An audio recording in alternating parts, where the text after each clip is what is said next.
My name is Jean and I am a knitter. I'm currently working my way through the Master Hand Knitting program from TKGA, the Knitters Guild Association. And I'm having a really good time. I've been struggling, been flailing, going up, going down, just keep working at it, and I got over a major hump. I got through the swatch information sheets where I had to spend a lot of time working on references and only a little bit of time working on directions. Then there were a few swatch information sheets where no references were required because I was using techniques I'd already defined. And then the final swatch information sheets require that I write out some directions. Well, that's not so bad.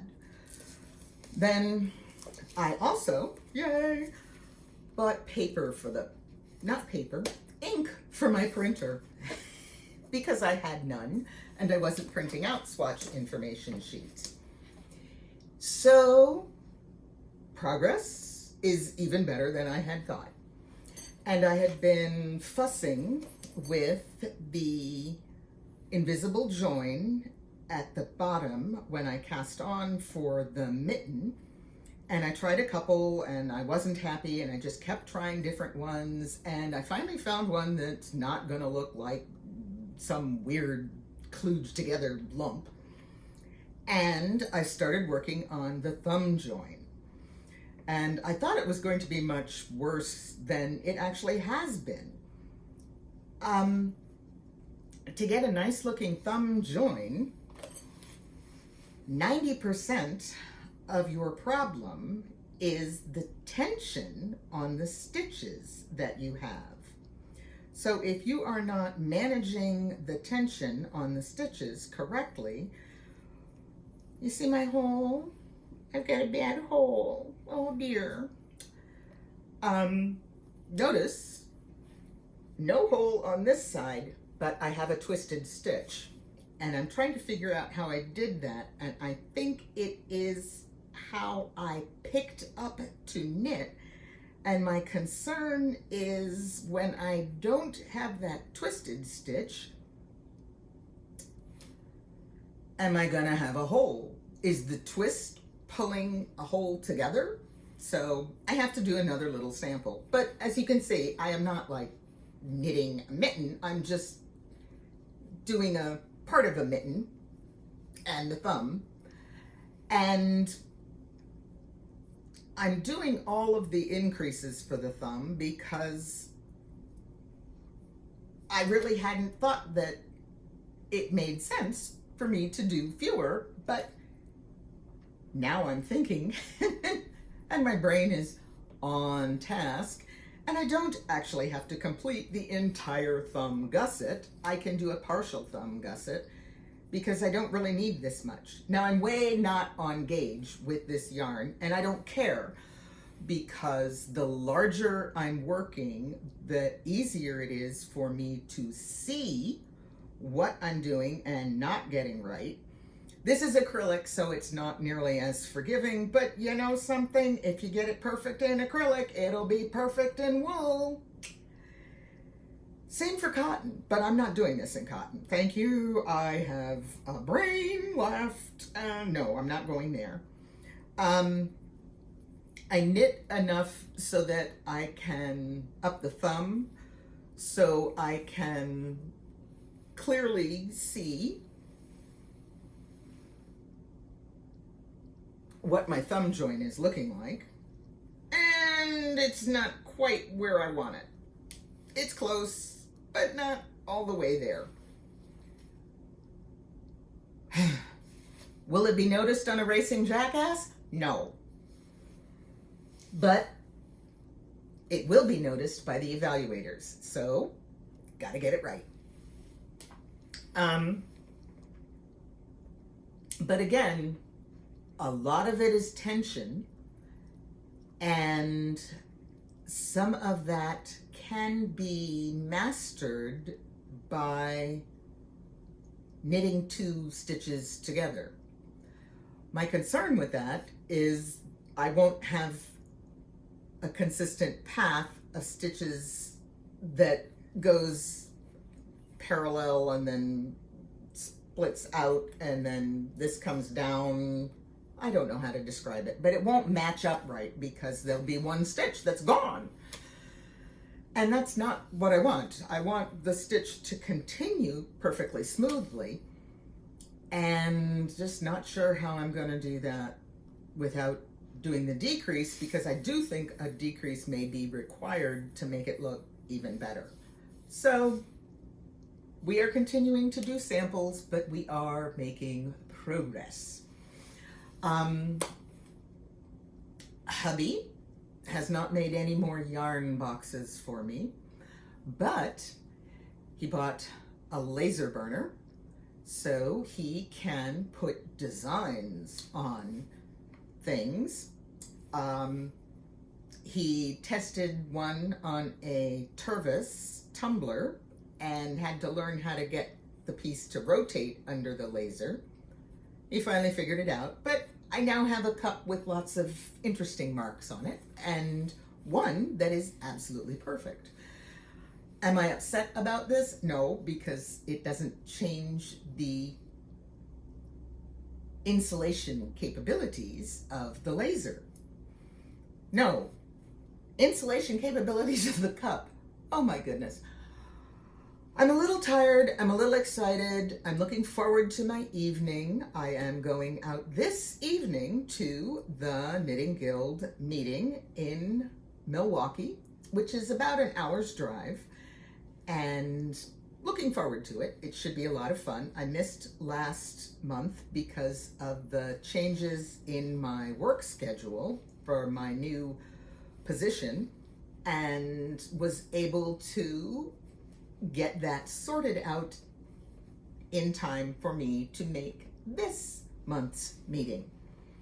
Do I know what the topic for this month is going to be? No. Do I care? Not really. I want to be able to hang out with other knitters and knit and talk about technical knitting things and share issues and have somebody understand. I will say that 2 months ago, I got a tiny but incredibly useful tip. Many, many times when you start a gauge swatch, it is difficult to identify what size needles you're using. If you tie a simple overhand knot in the cast-on tail with 1 knot for every number of the size, there are 3 knots on this. Ta-da! I knit this on a size 3 needle. Yay! And I have another swatch that has 5 knots, so I know I knit it on a size 5 knitting needle. I can already tell without even blocking that this is not going to meet gauge. I'm not going to bother to block it because there's nothing I can do that will make it meet gauge that's acceptable. I can pull it, I can heave-ho, but that's not really what you want to do. You want your piece to relax and be right. And this is not going to be right. So I'm not going to waste effort making a swatch fail, because it will fail. But I made myself a needle carrying case, and this was my reward for finishing up. I think I have 3 swatch information sheets left to do, and I've put a serious dent into questions. My gauge stuff is already done, and my blocking report long since been done. So, other than writing up some patterns, I'm in good shape. I did this way because I wanted to be able to clearly identify what the front was of my knitting needle case. And don't ask me, but I just couldn't make that decision on the case I had done before. And the case I stitched up before worked pretty well, but it wasn't ideal. And this one, I still have to put a little piece of Velcro here and a little piece of Velcro there, but that's pretty minor.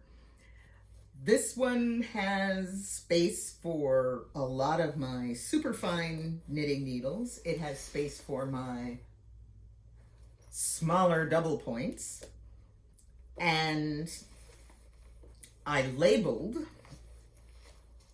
the pockets for the cables in my Chalgu set. So I have mini, I have small, and I have regular. Ta-da! And because I have a set of Knitter's Prides, thank you, Gail, I made sure they had a home too. And what I really like about this case is things are in the case in the order that I want to use them most frequently. So I don't have to dig to the back to find something or go fishing through the middle to find something. It's flip, flip, flip, I need that. And I can get it. And I like that. I like that a lot. It took a lot of planning. I think I have somewhere around 15, 16 pages of sketches and notes and crossouts and measurements and put this on this side and that on the bottom. And it's just very, each of the insert pages is considered to be a folio, which would be a single sheet folded once, but that gives me 4 surfaces.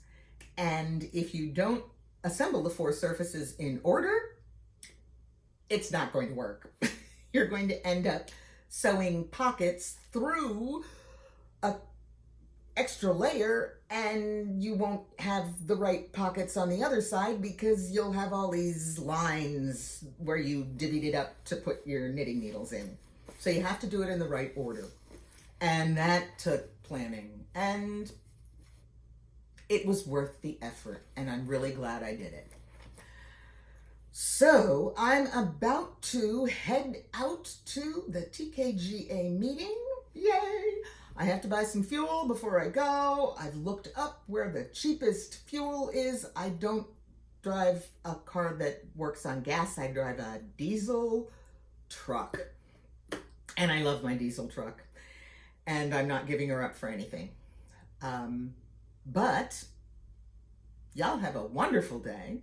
Stay out of the heat and the humidity. It is yuck out there, but keep knitting.